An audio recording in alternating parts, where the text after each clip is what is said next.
și eu strig printre lacrimi. Hei, haleluia, hei, haleluia. Mai dus de la 30 de grade, 30 de grade, 30 de grade, 30 de grade, 00 grade, 00 grade, 00 grade, 00 grade.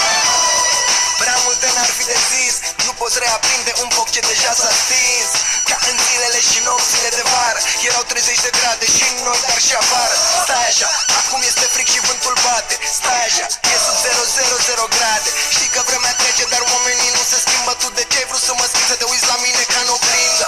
Am înghețat, dar n-am să ți-o spun. Nu mai e soare, sunt singur pe drum.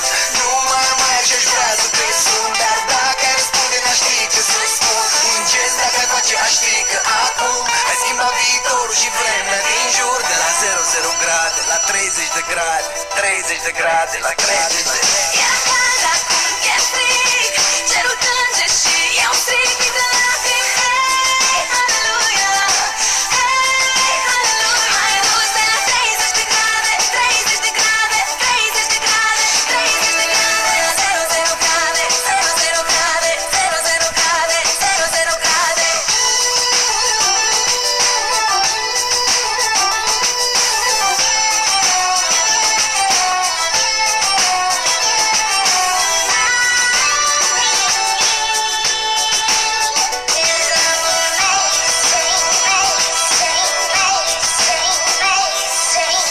Se spune că atunci când plouă cerul plânge și când inima e rănită plânge cu lacrimi de sânge. Era soarele pe cer, între noi vreme de plajă, peste 30 de grade și amândoi cuprinși de vrajă. Stai așa, acum este fric și vântul bate. Stai așa, e sub 000 grade, până și îngerii urlă când văd cât de rău ne doare. Ci că tot rău spre bine și nimic nu-i la întâmplare.